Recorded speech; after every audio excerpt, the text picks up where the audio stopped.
2, 1, and we're live. We are on the stream. All right, as the Matthew McConaughey thing goes. And today we have an announcement, but first I'll announce our guest. We have our dropshipping success student giving a dropshipping success story, Peter, and we're also going to ask him the age-old question: how many peppers did he pick? Oh my god! All right. So you gotta be more specific with the questions, Joe. You gotta be more specific. All right. So let's make the announcement, Mike. Why don't you make the announcement? Because you're good at making an announcement, but you know the coupon code, right? Yeah, I know the coupon code, Joe. All right. So, everyone, we are doing a sale on our instant e-commerce asset course, our flagship high-ticket dropshipping course. Right now, the cheapest option you can get is $14.97, but we are slamming that down to $9.97. You get coaching calls, you get elite fleet access, you get a lot of stuff, a lot of bonuses. So please go to buildassetsonline.com/asset to check out the course and use coupon code SOURCHERRY. No spaces, just sour cherry. Joe decided to make that because he was eating cherries when he decided we want to do a sale. So you can talk to him about that. buildassetsonline.com/asset, coupon code SOURCHERRY, save $500, get a bunch of bonuses. It's a good deal, and it'll be over at the end of the month. So don't take your time. Yeah. Hurry up. When we just recently added a bunch of cool updates to the course, another niche research video, more theme videos to work with our favorite theme now, a whole another ad section where I acted like an idiot and asked Mike questions on the way that people mess up their ads. Not that you're an idiot if you mess up your ads, but you get the idea. Nathan says, dang, I should have waited a week to pull the trigger. You know what, Nathan? Maybe. In the end, $500. It's if you take action, you do everything. As Peter, I'm sure could tell you, $500 is not much to sneeze at. Or no, you could sneeze at it. Is what I'm getting at. Absolutely. I mean that you're not gonna miss that $500. Yeah, it's just one. But yeah, a lot of the new ad stuff was inspired by our conversations, Peter. That's awesome, honestly. I know to go back and watch those too. Yeah, I was just on another call with your friend who also was in the course, and I was like, yeah, like you got to go back and watch all these because it's like literally every question. The majority of questions people ask us are answered inside this, and it's like super in depth. Nice. I want to go back and watch that. Yeah, you definitely should. And anyone already in the course, you should really go back and watch that extra ads module. I call it the 5 pillars of dishonor. Because everyone makes the same mistakes, and we're actually able to kind of go back and forth about it and paint like really a big picture, something that I don't even think you can do in like a 30-minute to 1 hour coaching call. So yeah, definitely. That's great. That's perfect. 5 pillars of dishonor. So I guess, let's jump right into it. So Pete, if you want to tell us, where you came from, how you got started, the whole deal. I guess. Jared here. Jared's, I wish I waited 3 years. I waited 3 years. Yeah. I guess you could say I started e-commerce 2 years ago. I was doing the AliExpress, right? Everybody does the AliExpress nonsense. Failed with that miserably. I guess you want all the details. I think I did like maybe 5,100 in sales. Not a lot, I think I found a winner, sold it 200 times. It was like $30 product. It wasn't profitable ever. I actually lost a few thousand, but it was a winner. But it was a winner. It was scalable. But anyway, I ended up talking to obviously, some of the other students that are actually, were in videos with you guys, and they were doing it too. And we were just like, all right, time to move on, give this up, and try the high ticket, which is obviously when I bought Build Assets Online. Pete, the course is called Instant E-commerce Asset. I feel like we're very bad at marketing our courses. Is it? Yeah. I don't know. I'm sorry. Is it? Yeah. I thought the course was called Build Assets Online, but guys, That's our brand name. Instant Asset Online, right? Instant Assets Online. No, instant e-commerce asset. Instant ecom. I mean, look, I bought it a year and a half ago now, so honestly, I forgot. But yes, that is where we're at right now. I bought your guys' course a year and a half ago. I was working and going to school. I just graduated this past semester. I was working and going to school all that time. Worked all summer, saved up some money. I probably had like maybe 3,000-4,000 in the bank. Bought your guys' course. Just took a lot of action after work. Once I was done with work, got my store running, and I've been running ads for like 6-7 months now. Mm-hmm. I think this is around the 7th month, something like that. Oh, I thought you were like a year in. Well, I had bought the course. I know I had bought the course over a year ago, but ads I've been running since it has been a little over. I think it's November. I started running ads. Yeah, I think it makes more sense now. So yeah, I mean, before we talk about like how much sales you've done and like, you know, the high points, I think why don't you tell us about like some of your initial things that happened? Because I know initially, you know, you started out doing okay, and then it kind of went down. So here's what happened. Obviously, I started, you know, calling suppliers, right? That's what we do after we build our website. I guess you could say there's a lot of weeding. There's a lot of weeding out. You know, let's say I was making sales on things that, you know, I thought either A was going to be profitable, and then it ended up something happening. But I ended up just keep weeding out things, and just now I feel like I haven't really grown as much as I could have, but at the same time I've maximized to a certain extent what I do have. So if that answers your question. I want to actually ask a question, and I want to add something here. This is directed at you, Mike. So a lot of our students, when they first get started, they get a bunch of supplier price lists, and they're like wondering what to do. What we've always done, and I'm pretty sure we still do this. I mean, I'm not totally sure because I'm not in the ads all day. But when we get a new supplier, I feel like what we do is we almost like don't even pay attention to the margin. Like we'll take a glance at the margins initially, be like, all right, you know, this is good. But we just run stuff and we don't take a granular look until later. And I feel like we're not afraid to sell something to where we don't make a lot of money. And then we're just like, oh, we didn't make a lot of money, so we'll just turn that down or turn it off or something like that. Would you agree that that's kind of what we do for getting started? Well, Joe, I think in the beginning, if you remember, we used to go and look more at price lists and like list things strategically. We weren't money as much. So, you know, I don't want to recommend for everyone to just like list 10,000 products and then try to sell them all at once, because I think that'd be pretty difficult if you don't know what you're doing. But yeah, I mean, I think at the same time, you don't want to get too granular, because it just becomes, you can't get granular about everything. And that's what we try to tell people. You know, you kind of start out, do things more big picture, and then you see what happens and you get granular on that.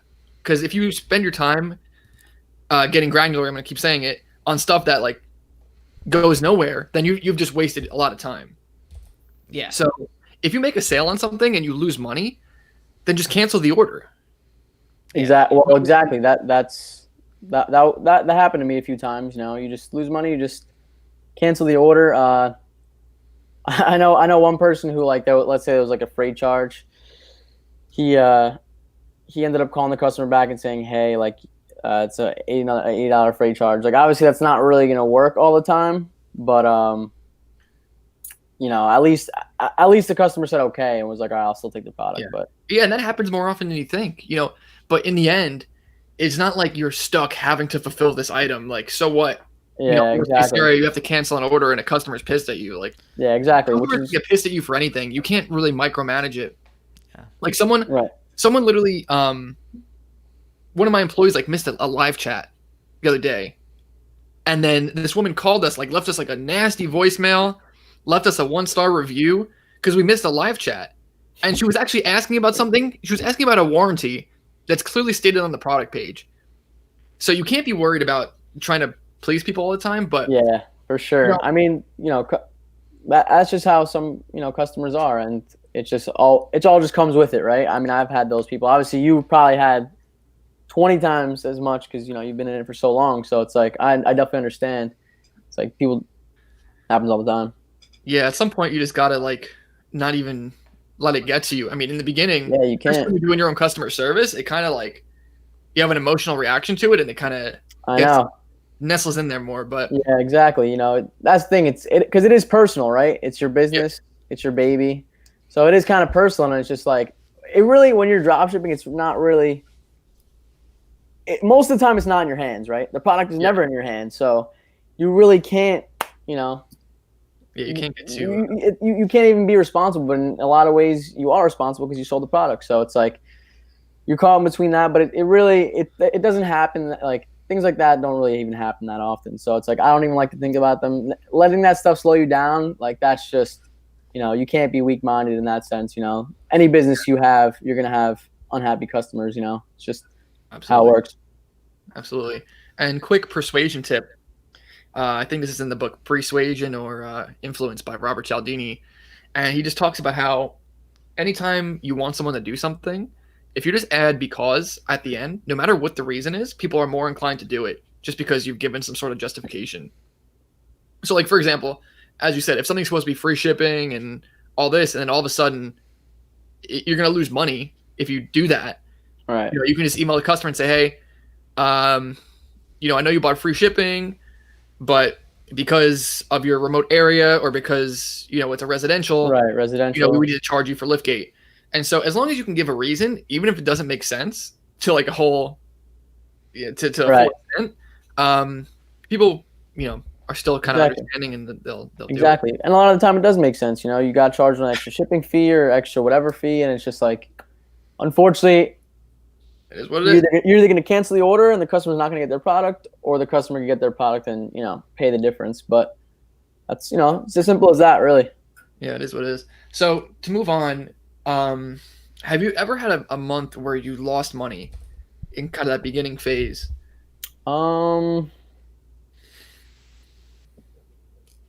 Maybe like the first month running ads, maybe. But I don't think so. I think I probably either broke even or every month was profitable. Okay, At least. cool. Yep. Cool. So, yeah, even in the months kind of where you started out and things weren't going as well, you still managed to break even. I think that's Right. because Exactly.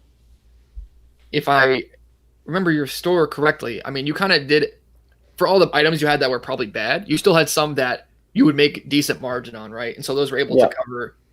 Yep. The- Exactly. Like I would probably say after the first one or two sales, it was like that's what really, brought me back to breaking even, and that's when I was like, okay, now Yeah. I understand it works. Mhm.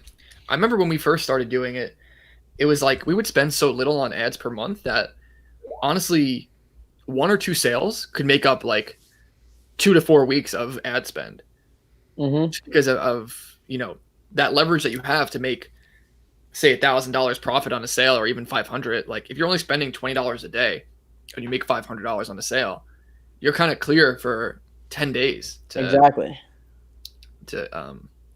make up that cost. And there's really nothing else I think online that we've found that can do that. So I think in doing that also, like when you have that leverage, it gives you a lot of cushion. So you say, hey, I've kind of covered my bases for 10 days. I think this is how I used to think about it. Like I'm going to go and I'm going to experiment more in the ads because I know it's kind of risk free now. But I think the same way. I'm similar. It's like I understand that, if you did make that profit and it covers that day, you're free for the next 7 days to, either make more sales to pile onto that, which is exciting, because that's when you're really making money, right? Mhm. And if not, like you said, just experiment. I mean, I know you're like a wizard, so with the ads. So I'm not that crazy yet, but soon. so what are like some of the things you think in the beginning you didn't understand as much about ads and then you were able to have like a breakthrough on?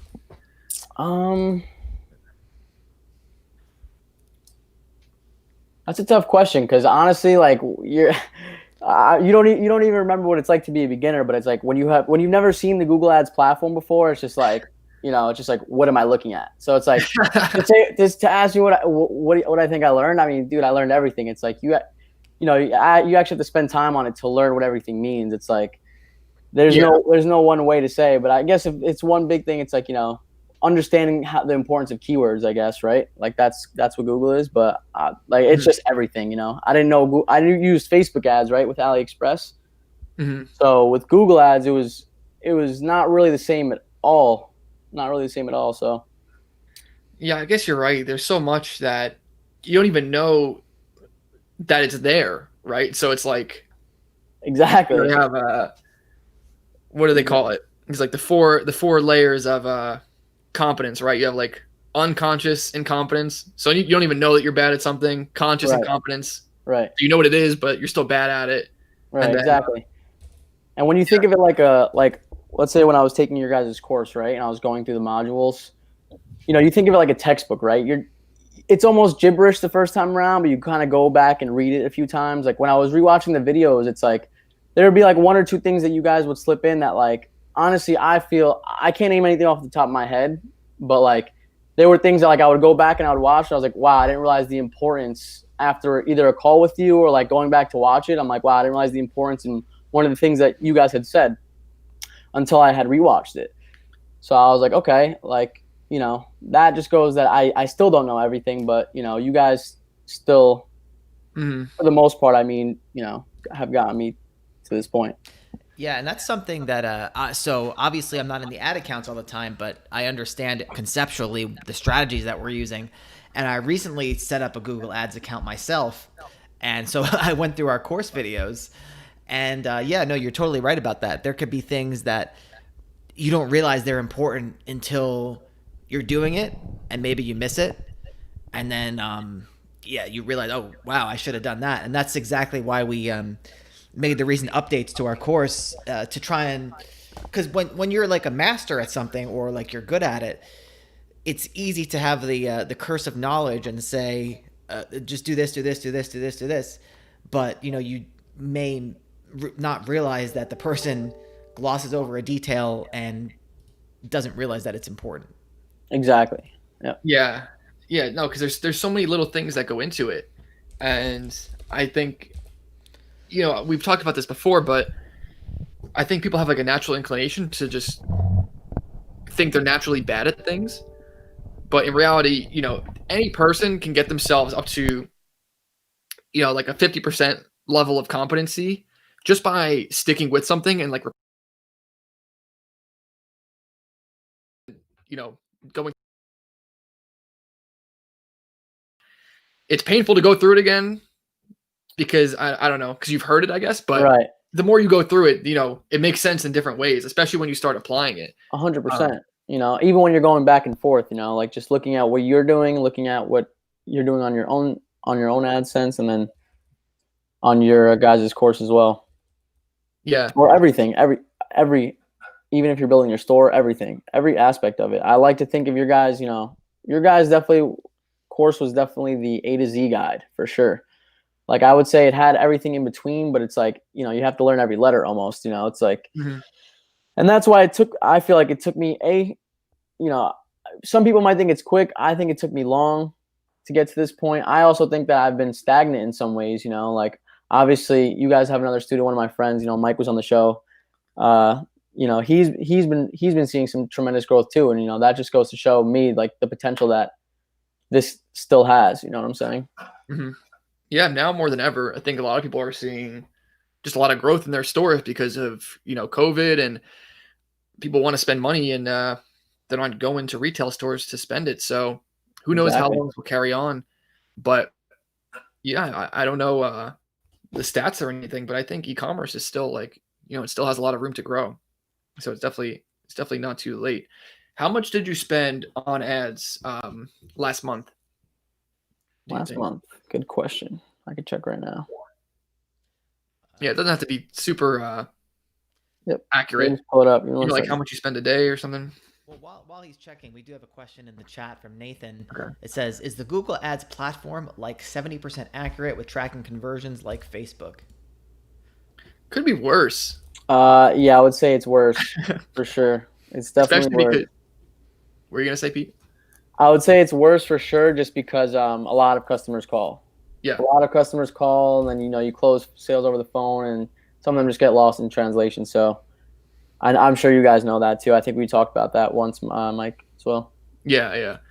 I mean, it's definitely a big issue, but I think what happens is, Nathan, that's why like hiring agencies and doing that type of thing for high ticket drop shipping really doesn't translate well, because they're not understanding the inside of your store, so they don't know what you've actually done by phone. They don't know even like if you're getting organic traffic. That's not what they're there to do. So they can only optimize based on the data they have. And as a business owner inside the business, you actually know what's selling. You know what you're making the most profit on, and so you can kind of shoot from the hip a little bit more when it comes down to like if your cost per conversion is a little bit higher just in the ads platform, but hey, I actually make a lot of money off this, then you can make that decision a lot better. But as you start to spend more money, it kind of doesn't matter anymore, because you're getting in enough data to where you can just. So I guess like you need to make an assumption that all of your data is the same level of inaccurate, right? So if you're only getting 70% reporting across the board, or if you're only getting 70% reporting, that means across the board, everything is only 70% accurate. And so I may be getting a little bit too in depth here, but you can just make the assumption that like you can look at your cost per conversions and adjust things based off of that data, and it will still be okay. Right. So I don't know if that makes too much Right. sense. It definitely makes sense. I mean, when you're, this is your business, or my business, whoever's listening, when you're hands-on, you know what calls are coming in, that if sales are being closed on the phone, obviously I'm sure, you guys have employees now, but you kind of know how it works. So it's not really, even for me, it's not too hard to keep track of. Like, even I remember we were looking at the ads once, and you made a comment like, this kind of looks like a high cost per conversion. And then I realized that it hadn't even tracked 1 or 2 sales just that week. So I was like, this is definitely, and it's because I had closed the sales over the phone, or either that or did a draft order, one or the other. So I understood why the sale wasn't tracked, but I knew that that the cost per conversion was actually a little lower than what we had seen. Yeah, and so you can make, you can do things based off that. But if you're not spending a lot, and it's a difference between, one conversion reporting instead of 2, or one showing instead of 0, that can get confusing. Exactly. Yeah. Especially for an agency, because they're not going to know what the hell you're doing, and so that's true.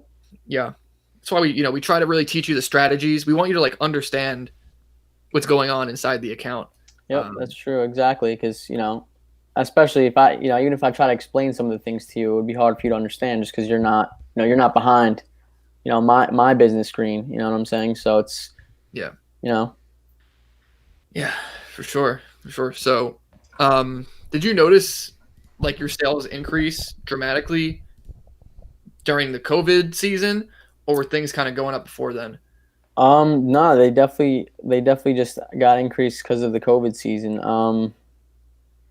Yeah, I think so. I mean, people were just shopping online, I guess. It was shopping online. People were just at home, for sure. Yeah. Like, I guess you haven't really had a good sample size, because you started doing stuff in Q4.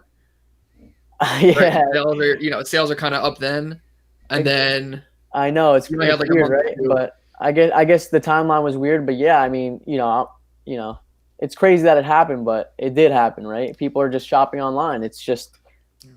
Yeah. Amazon went up how much too? That's just how things are going. People are at home, so it only makes sense that things have gone up. But yeah, definitely have had a positive effect on sales. Hey, before we move on, Mike asked the question, how much did you spend in ads so far, right? So I just want to make sure.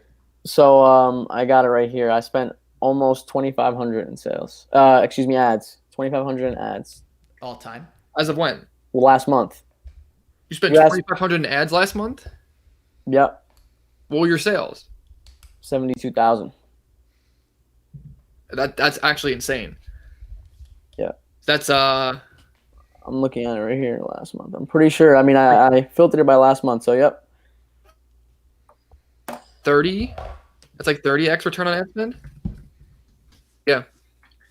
I mean, if we get 10, we're happy.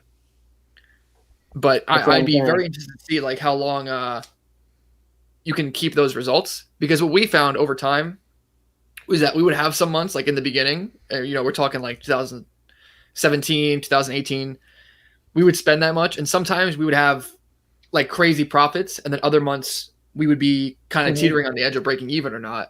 Right. And over time you see like it kind of just it evens out, and it just resulted in like us being like, okay, the key is to just spend a consistent amount each month, and that way you can get a consistent ROI, or return on ROAS, return on ad spend. But if you can keep that up, I mean, that's absolutely insane. Yeah, for sure. I mean, last month definitely helped. It was definitely a higher converting month too, obviously because of COVID. But even, I'm sure even this month it's still on pace to do decently well in terms of ad spend. Like that's the ratio you wanted to look at it. So in terms of ad spend, it should still be a decent month. What did I want to say? I forgot. I was saying, you mentioned like that, you're tinkering on breaking even sometimes, right? Even though the sales could be higher or lower. That's what I noticed earlier, because in the earlier stages of, I guess my career, it was like maybe I had 20 to 30K in sales, but I was still tinkering because I was experimenting, testing different ads. So I was still on that, but now I feel like last month, definitely, obviously it was a positive month, but even probably a few months before that, for a few months now. So. Mm-hmm. Yeah, and like I remember talking to people kind of in the early days of us doing this and just comparing results with like other drop shippers, and some people would report having these crazy months where they would get like 30x return on ad spend, or 50 or whatever, like some crazy number, and it used to make me be like, oh my god, like what are we doing wrong? What are we doing wrong to not get these returns? But in the end, we had to like totally give up on that idea, because it's just not a sustainable thing to expect to get 30x return on ad spend. For us, getting 20x or 10x, between 10 and 20 consistently, I would rather take that and be able to scale it to, I would rather spend 25,000 a month and get 10x or 20x versus what you're doing. Because honestly, how many employees do you have now? Do you have any? I just have one. I hired one. He started a bit late last week. Yeah, so like what I kind of found was, when you're spending so little, you don't want to wind up in a situation where the employee has nothing to do, and like the employee cost is a big fraction of like your entire bottom line, right? Because if you're spending $2,500 a month on ads, and you're paying your employee overseas, $1,000 or $1,200, that's like which is exactly why he's only started just now, and now like my next focus is just taking it from what it was last month, 72, to double 150. Mm-hmm. Yeah, and so to do that, the thing is that I know you don't. 10,000. I know you don't typically just recommend flipping the budget up and just letting it go rampant, but in your case, I would. In my case, you would. Well, then because things are clearly dialed in, and it's doing good now. So if things are dialed in and it's saying just limited by budget, then you're in a pretty good situation to where if you up the budget, most things should stay consistent in terms of cost per click, in terms of the keyword, all that. So in your case, I actually would recommend that. Okay, thank you. Good insight. Thank you. Yeah. No, I mean, I think you're definitely right, because I mean, if it was a profitable last month, then why wouldn't I almost, right? Yeah, and especially when you start having employees, you kind of have to bring in that economies of scale thing to it. Exactly. Which is kind of like, I'm not panicky, but I was just thinking, I was like, look, like this is, this guy in some ways depends on me, and I wouldn't even want to have to fire. I'd rather just grow, and Yeah. And on top of that, you're wasting your time by training him just to have to fire him. Exactly, which is even worse. People don't even realize that, they think you hire an employee and it's like, oh man, you don't have to do anything. It's like, no, this guy needs, constant attention until at least he knows what he's doing. And by that point, it's like, I might need a second one. And I'm gonna have to train that one too. So it's like, it's part of the business. It's like never ending cycle. Yeah. Training an employee is the absolute worst part, because it actually, you think, it's more energy. Like, yeah, you need to waste double the time. Yeah, double the time. You need to do the things, and you need to show him how you're doing the things. I make sure he understands it too, so you never have to show him again. Like, that's you're absolutely right. Yeah, like the time investment thing for an employee is definitely, it starts out high, and then you want it to kind of drop down to where you're putting in nothing and the employee's doing the rest. But it is an investment, because you have to train them, you have to put in that extra time, but it pays off in the end as long as you're able to keep them there. So absolutely. Hey, so we got a question in the chat. Moses says, "Hey guys, great content. When picking a niche, do you recommend picking one product or a range of products?" And the answer is always going to be a range of products.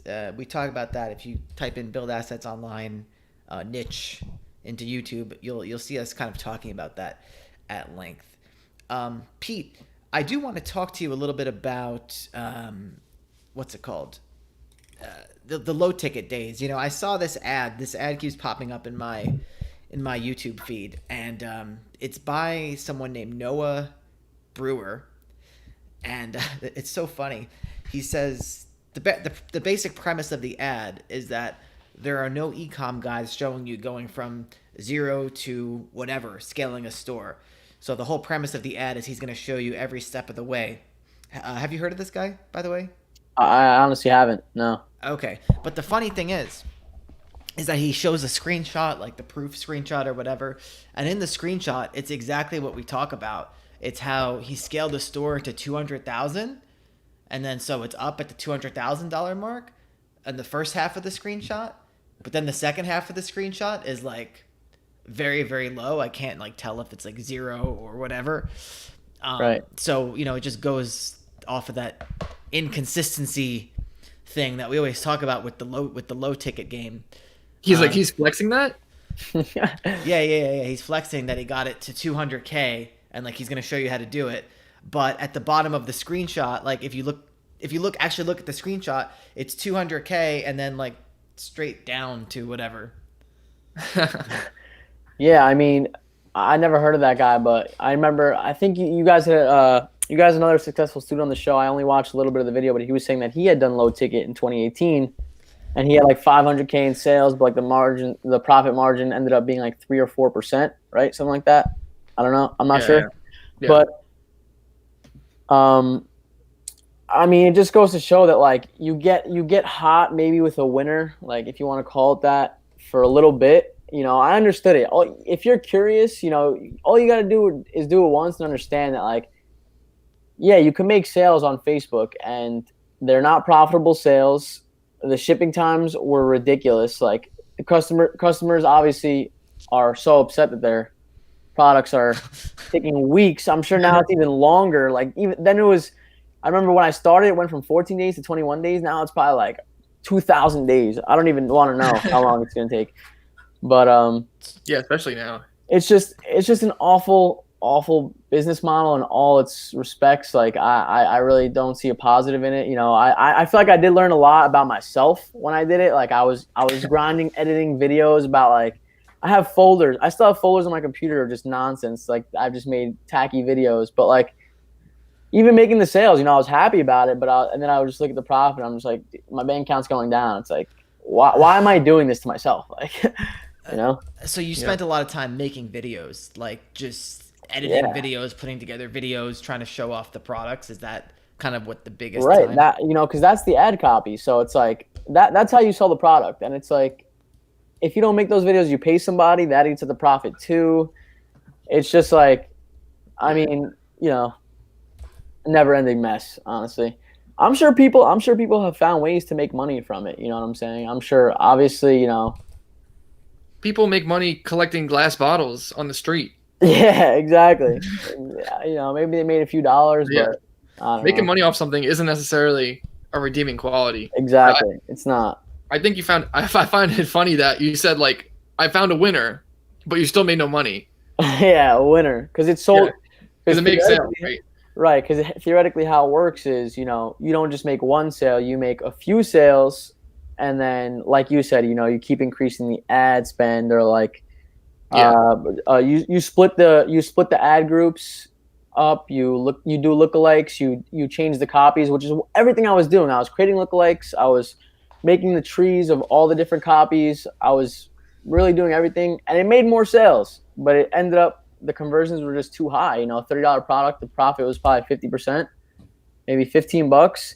Cost per conversion was, $13-14. So it's like, even if I made that dollar with fees, just with headaches, it was just like, I'm making pennies right now. It's like, I don't want to do this anymore. And I was really truly losing money. That was the thing, because I was also testing new products in the meanwhile, because I knew that, even if this winner was a winner and I found profitability in it, it's not sustainable. It's going to be like Joe said, it's a mountain. He goes up to 200K in sales, goes down, and that's it. The store's gone and forgotten about, until maybe he finds another product. Yeah. We have our good friend, Kobe Moon, in the chat, recent convert and Elite Fleet loyalist and member. He says, I have actually talked to Noah, LOL. He has been around for a while. He just runs an ad agency. He has no paid courses. You basically get to join his free book that can upsell you to join his agency. I mean, hey, I don't know the guy, nothing against him in particular. I just thought the ad was funny in the way that it kind of exemplified exactly what we talk about. And if you go back and watch our video, if you type into YouTube, build assets online, Shopify exchange, Mike and I do a video where we go through the Shopify exchange, and we go through all of these AliExpress low ticket stores, and it's just so funny how you look at the sales graphs and it's like 300,000 for a month and then nothing. And I found it funny that he actually that this guy Noah actually showed the entire screenshot on his ad of the spike and then the fall. That's the only reason I bring it up, honestly. Like, what, Right. And that's the real key in terms of scaling versus Google versus Facebook, is because Facebook, when you actually go to scale, it's not like a sustainable thing. It's just that you're taking what's working at this one moment in time and bringing it to more people. But Facebook ads are always a moment in time, because with these sort of contextual audiences, or like these intent-based audiences, they can get sick of your ads. Your copy can go stale. People are just going to start seeing the same thing over and over. Exactly. And so it doesn't work over time, no matter if you can scale it at that moment. And honestly, people are sick of just buying on Facebook now. They just know that, they buy one or two little garbage things for $16, $17, and it takes 4 weeks to get there, if it even gets there. By the time it gets there, it breaks on you, and you're just like, why did I order this junk from Facebook? And you never do it again. Yeah. And it's just like, I actually saw some pretty big stores that sold like this low ticket AliExpress cheap stuff, and the only way they really did it was like built a really strong brand presence, like really strong, even on YouTube and Facebook, like really, like almost impenetrable, that they don't even have to pay for ads. They could just, advertise their audience for free and make money. But it's just like, how long and hard that's going to be to build that, that brand up. It's going to take way too much money, time, and you're not going to be profitable. You're probably going to lose all your money. Joe and I once tried to make like a hybrid store that was low ticket and high ticket, and we were doing like this free plus shipping offer for this one particular product, and then we sort of just we left like the low ticket AliExpress stuff on there, just like threw around. We sold the store, but we left like the low ticket stuff on there, and every once in a while people would just buy it. I don't know where they were coming from necessarily, but it was still funny to like get the $14 sale and fulfill it. But those sales were actually way more of a pain in the ass than any sales we had, because people after 2 weeks they say, "Where's my item?" And even though we have a disclaimer that accessories can take 2 to 3 weeks, I can't even give them a tracking number because it's a friggin' Chinese postal thing that doesn't work anywhere. Crazy. And so it's like, and you don't even know yourself if and when it's gonna get there, right? So it's just like your hands are almost tied. It's just like half the time I had to be like, all right, if it doesn't get to you by this day, I'll just refund you. Right. Whatever, Exactly. I don't care. I'll lose $14 and it doesn't matter. Which I'm sure has happened plenty of times, because even when I had the store then and even now, people do leave product pages, even though that's where the ads go to. They do leave product pages and look at like the related items and stuff like that. So I'm not even surprised that somebody stumbled on some of the low ticket stuff. Like, yeah. But we got another question, and actually I want to let you answer it, Peter, and then we'll give our input. Okay, I can't see the question, so just keep. Okay. Yeah, it's from Nathan. He says, I know you say don't discriminate against worse suppliers and margin/ticket prices. The chat just scrolled. My current supplier is offering $400 to $550 products, and I'll make $75 to $100 profit per sale. Is that okay to start? What do you think? What do you think, Peter? Yeah, if it's $300 to $500 products and you're making 75 to 100, it's not bad. As long as at the end of the day you're gonna have to test everything, right? So you even said his first part of the question was I don't know, what was his expression about the supplier? Well, I like to tell people, and the main reason we tell people this is because when people first start doing this stuff, they kind of get like, oh, is this a good supplier? Is that a good supplier? And when you're first starting out, I always think that that's not like the best approach to think about it. That's the worst approach. So even me, I probably called over, 100 suppliers, maybe closed 20, 10. I'm probably done even running. I probably closed 20, 10. At least I've definitely stopped because they were just not working out. It was just not profitable. Maybe they didn't have map. There's a different reasons. Just working with them for a few months. So like you said, even though you sometimes need the lower ones to close you, the bigger ones. That's why I think they're beneficial. But it's like, are you gonna make a lot of money selling the things you're talking about? Maybe not. That's the thing. You still have to test it. So even if you are making $75 to $100 on something like that, still not bad. I would test that. I would definitely try it out. Is it nothing to sneeze at? Nothing to sneeze at, for sure. I've definitely seen the possibilities. Honestly, I know. I've seen the possibilities, and they're endless. So yeah, if I can give some context as well. I know exactly what you're probably going to speak about. So you might. What am I going to say? Go ahead. I'll let you say. Okay. Well, for one, Nathan, I hope that's $75 to $100 profit, like or after shipping. If it is including shipping or not including shipping, rather, you want to check that. Make sure you will still profit. But for sure. We definitely have items where we only make like $50 on a sale, but it's really cheap to get conversions. So, like, I don't care if I'm spending $5 to make $50. I'll do that all day. So you just need to run your ads accordingly. Yeah. And when it comes to like getting suppliers and like should you drop them or not, a lot of times like Joe and I would never, if a supplier didn't have a map or they just looked really bad, sometimes we wouldn't even list them. But there's been times where we close a supplier and they had no map and whatever. But like one particular example, they had no map and I just picked out a few products from their catalog. I asked them like, okay, like what are your best sellers? Because they had thousands and thousands of items. And we just listed those, kind of looked at what it was being sold for on Google Shopping. We couldn't be the lowest price. So we weren't even undercutting everyone. And we just made it a price we'd make like $100 on, turn the ads on a little bit, and it would make consistent sales. And it was actually a pretty competitive product. So it was by no means like really bottom of the barrel in terms of not being map, not being uncompetitive, and not a lot of profit. And it would still be profitable. So yeah, there's no look, picky in the beginning. Yeah.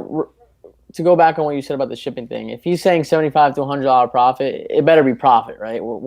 That's after shipping. That's after everything. So right, that's fine. That's probably around 20-25% depending on the products. But that's not bad. I mean, like we said, it's nothing to sneeze at. But if you can make a few of those a day, a week, it would be great. You know, that could pay for a whole day when you're starting out. You know, right? Like you were talking about before. Yeah, and he says, well, he says they do have MAP, and you know That's good. what? I will add one more thing to that, Nathan. So if you are making, say you sell one of them a day, or even one every couple days. So say you sell 15 $50 products a month. You know, you're making $750 a month, and yeah, you're not going to see those stupid low ticket graphs where it's shooting up to the moon right before it crash lands in the middle of Russia or something. But at that point, you have an asset, and that's the point of our course, instant e-commerce asset. So, you know, if you turn around in a year, say that you do nothing else, you just start making those sales, and you turn around and sell your store, say you get a 25 multiple. I'm not saying you'll get that. Maybe you'll get 20, 24, 23, a little less. You know, you're talking almost $20,000 just from that one supplier. So, something to think about. Yeah, I mean, an extra. For sure. If someone went up to you and said, "Hey, I want to give you an extra $700 a month," I mean, that's nothing to sneeze at. Just It's not, but I mean, groceries, whatever. Yeah, you know, you just put it in your pocket and go on your merry way, right? You're not going to complain. Yeah. For sure. I mean, just don't go crazy on ad spend. You know, just do everything logically. Do some common sense. Common sense work. Yeah, I think you guys would agree with me the most on this. It's like, it's never personal, right? With the supplier, like obviously, if they're good to you, if it's your best, you know, it could become personal. It could be, but it's like when you're first starting out, if it's not working for you, you know, do you got, you know, I don't know, maybe you guys try to grind it out and try to make it work, or do you just like kind of let it go and move on? I feel like I'm more of a like let it go, kind of move on. You know, it's too competitive. Can't turn the profit. People are breaking, either doesn't have the map, or you know, it's just sometimes I'll just let it go, I'll move on. You know, at this point, we're definitely in that stage. But in the beginning, I'd say we probably more inclined to make things work. And there are ways to do that. And maybe that warrants a separate course module, Joe, like how to make things work. Because, like, for example, making like a bundle, you know, that could be a good way to separate yourself from the competition. It's true, honestly. We made a lot of money doing that. No, you're definitely right. Yeah. I would say even at the beginning, you're definitely right. I feel like I overlooked that. You know, at first it is everything because you do want to make it work. So I definitely did overlook that that thought. That does warrant a separate module. And, you know, you're right. I totally forgot that we did a lot of that in the past. You know, you can go on a competitive product and, you know, you talk about low ticket drop shipping, you know, and when there's a lot of creative ways to start bundling stuff without going on AliExpress. There's ways to get low ticket items. We'll make a course module on that can really add value to your listings and make you stand out in Google Shopping. But no, you're absolutely right. Yeah, we'll definitely make a course module on that. And so we have 2 questions. Nathan, another question. Nathan, the biggest issue I'm seeing is all my suppliers and prospects are on major back order, 2 to 6 weeks out. You know, it's not even bad. Yeah, that's nothing. Yeah, I mean, look, that's the reality of things now. We could talk about that in your private channel if you want. We can get into more nitty-gritty details with strategies on how to handle that. But I mean, just know that that's pretty normal in today's current environment. Yeah. He was like, "Oh, that's nothing." Like that's how you know. Yeah, that's the thing. At the end of the day, the customer can either get in line or not get their product. Look, you know what I'm saying? It's just if you explain that to them, they'll understand. You know, obviously people are sick of hearing about COVID, but there's nothing we can do. You know, there's just nothing. This bike behind me, this Peloton bike, it took me. It was like 8 weeks, 9 weeks. Yeah, but whatever. So you know, somebody's back ordered 8 weeks. You know what happens? You tell them, "Hey, it's back ordered 8 weeks. If you want it, you gotta pre-order it." And then they say yes, and the worst they do is go to their friends and say, "It took me 8 weeks to get this thing. You believe that?" Exactly. But in the end, you made a sale. Exactly. You tell them it takes 8 weeks, or you wait another week, it's gonna be 12 weeks. We used to sell stuff consistently that would be like 6 months out, like 5 months. Yeah. And that's just like the supplier was so popular that I don't know what their inventory situation was, just terrible. And that's what it was. Like, if you wanted this product, you gotta wait for it. Yeah, I want to make it. Yeah, go ahead, Pete. Sorry. No, I'm agreeing with Mike. You know, it could really be that case. You know, and there's, like we said, I'm sure you guys know better than me. You know, it's like a roller coaster. So it's anything could happen at any moment. A pandemic could break out and make the back order times worse. But it's like, you know, you just push forward, right? Yeah. I want to also make a key distinction. You know, I said I waited 8 weeks for this bike. Yeah, it's different than the AliExpress Facebook ad stuff where you're buying like I don't even know what people buy. Like, what's the last thing I saw on there? I don't know. Um, You're buying like an American flag wallet from AliExpress, and you got to wait okay. 12 weeks for it. You know, I can go on Amazon and get that same wallet and get it like prime shipping or whatever.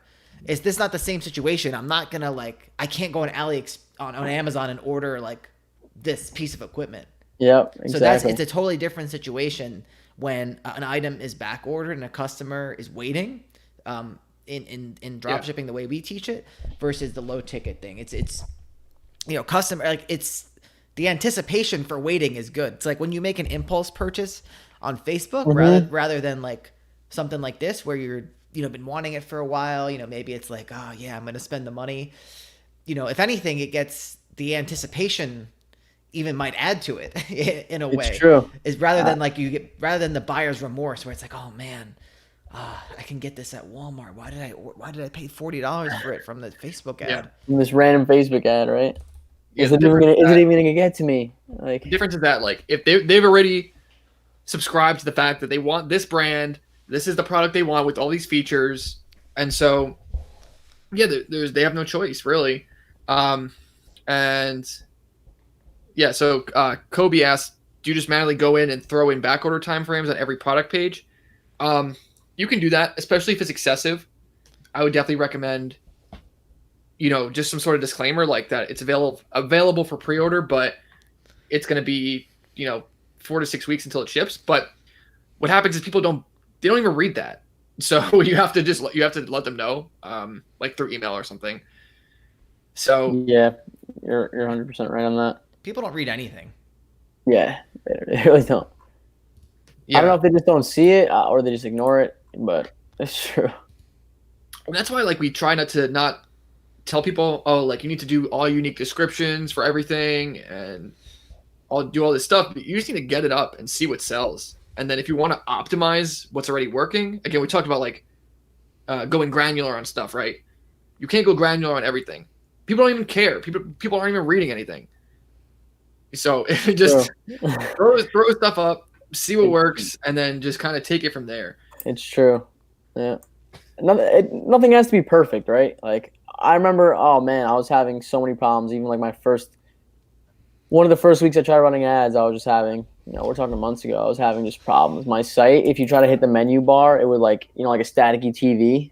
It was like doing that. I was like, dude, I'm running ads to this. People are going to hit the menu and just be like, this is a website? Like, and I was just like, all right, back to the drawing board. But little things come up, but, it's just things you got to just. Yeah.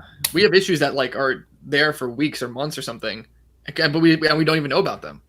Yeah. And then somebody randomly messages you, right, on like one of the messages app, like, hey, your site's bugging out over here, right? Something like that. And then you finally fix it. That's pretty funny. But by the way, I want to say I really do appreciate the fact that we're getting some of these low ticket converts into our course and into our live stream, like Nathan and Kobe. I feel like it kind of gives us a more in-depth insight than I had before into the whole thing. It is pretty interesting, and I think much like Mike Lopez, I think these guys who have just grinded it out in low ticket, maybe, hey, we saw with Adam on our last live stream who did 500K in sales with like a very, very low margin and low ticket. We see that these are the most successful people, mostly in our course, is the people that have done this or have done affiliate sites or have done something else. So it's really exciting to see. Yeah, because they've done really all like the heavy lifting in terms of learning how to set up sites and do all this nonsense. And then when you tell them, hey, like do that, but just like call a supplier that's in your country and just like sell something expensive. Yeah. They're like, oh, yeah, that's you're the thing. right. And You could honestly almost argue that it's easier to sell more expensive products, right? I feel like some people can Yeah, make that 100%. argument, that it's easier to sell more expensive products. They almost sell themselves, Yeah. you know? Yeah, because people, when you start to get into like thousands of dollars in terms of a price range, for one, you're narrowing in on a specific customer base that they don't want a cheap thing. They want to spend more money. And so just on that, they're sold. And Exactly. yeah, I mean, Exactly. No, exactly right. it's not like for, a $30 item, you need to do $100 times more selling Yeah. for a $3,000 item. Which is just absurd because, I mean, even the conversion like cost alone is like, if you're paying $20 for a conversion in a specific, I don't know if you guys ever use Facebook ads, right? We use them all the time. Oh, do you? Well, all right. So you probably know. Even if paying $20 for a cheap little trinket, it's like to convert it. It's like even if I was making $5 profit, it's like is it really worth selling 1,000,000 of these? Just, I mean, yeah, to some people it is, but it's just like, oh man, what a headache. What a headache. Yeah. I actually want to I want to talk about that first because we were kind of getting on this topic earlier, and we had mentioned the YouTube automation stuff. How one of our good friends tried to make money with that and flopped miserably. I want to talk about that, and I want to talk about Facebook ads in a little bit, and YouTube, because they're kind of connected. So what most people don't realize. So if you think about the Build Assets Online YouTube channel, we're a very small channel. We just got monetized. You'll probably see ads on our videos now. Sorry if they're interrupting your viewing experience, but either way, our build assets, we talked about it in our income report last month. It's making a decent chunk of change now because we have students in our membership. We have people buy our courses every month. And, compare that to, we have like 1.4 thousand subscribers, 1,400 subscribers.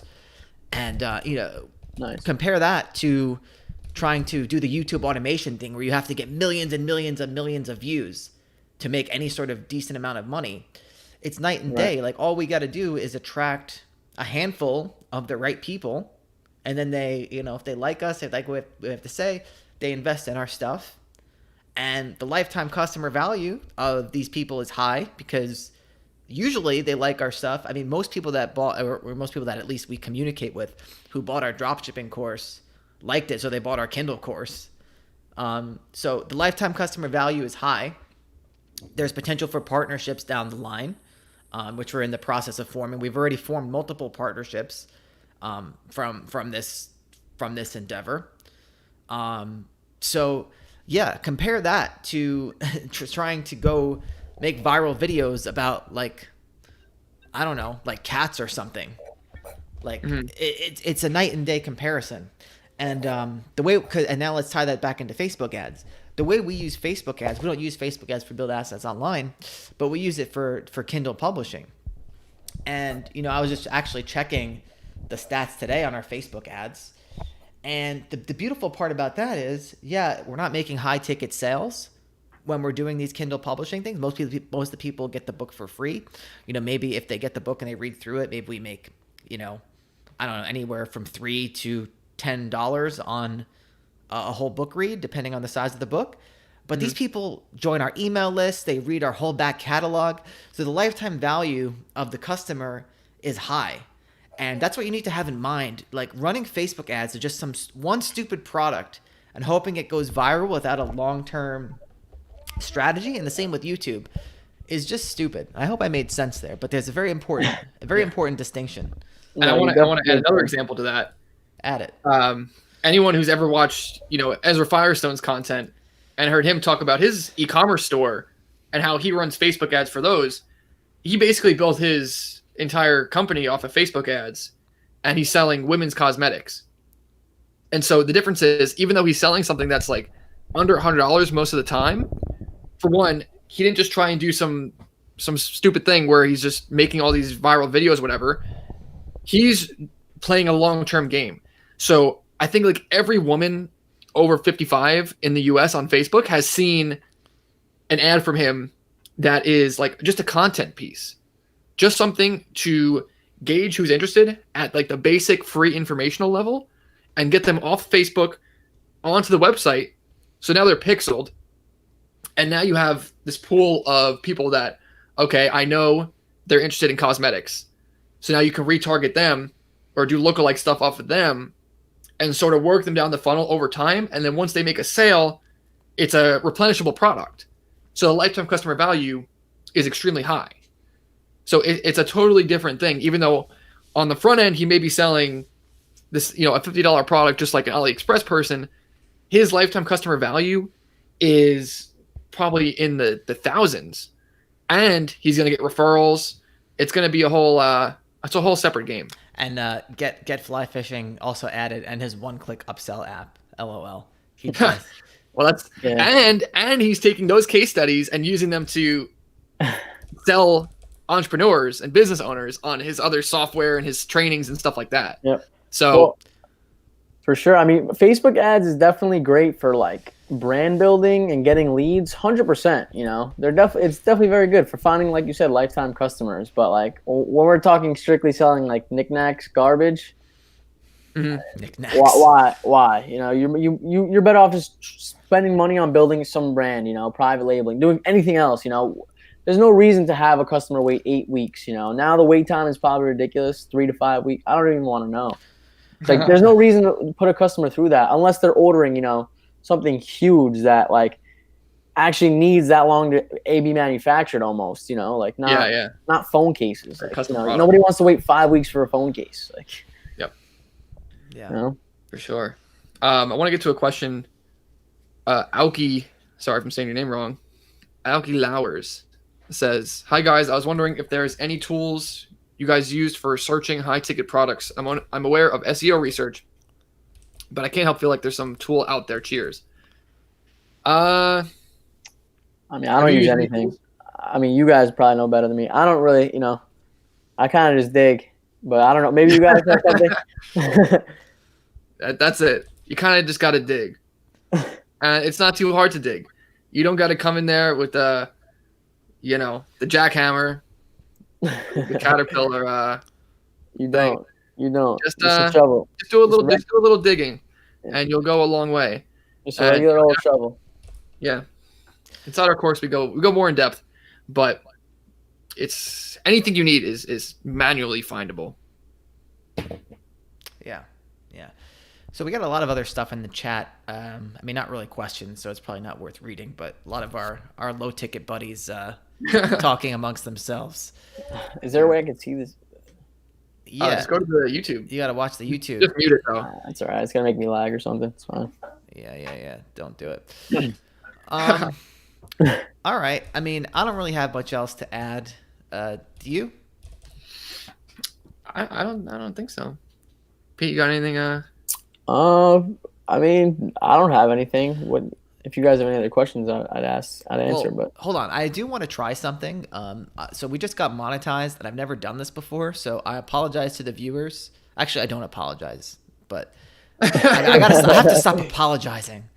No, I do want to try this new button that says insert ad. I just want to see what it does. So stick around. You might have to watch an ad. I don't know what it's gonna do, but let's see what happens.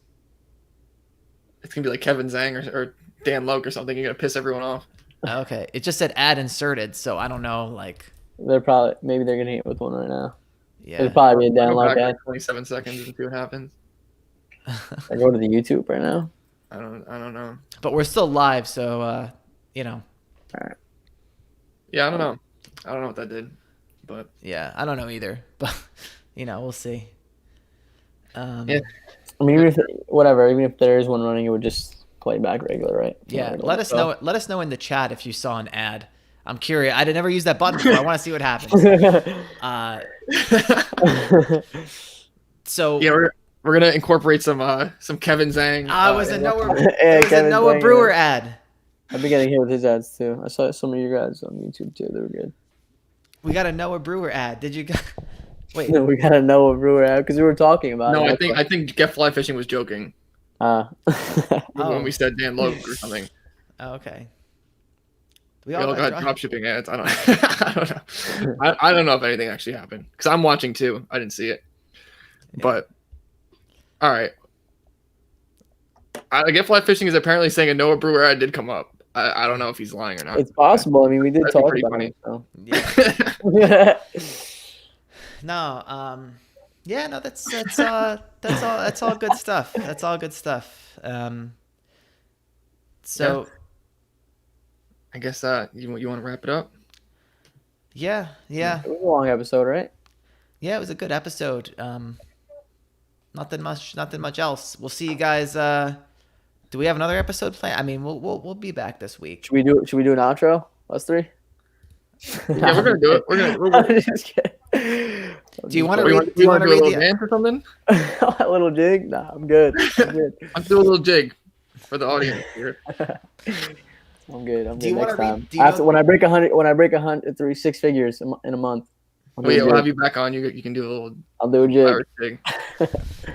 All right. Do you know the outro, Pete? Do you want to say like? I don't know the outro. Okay. I didn't know there was an outro, but if there is one, All right, people are leaving. I'm just going to do the outro. All right. Our instant e-commerce asset dropshipping course, high ticket, on sale till the end of the month. Go to buildassetsonline.com/asset. Use coupon code SOURCHERRY, no spaces. Get $500 off. Get the bonuses. Do all that. For everything else, just go to buildassetsonline.com. Get our free course there, buildassetsonline.com/playbook. And we'll leave it at that. So take it easy. All right, ending it in just a few seconds so it doesn't get cut off and everyone hears that. Because sometimes if I end it early, it gets cut off. So, take it easy. All right, I'm going to press end now. 3,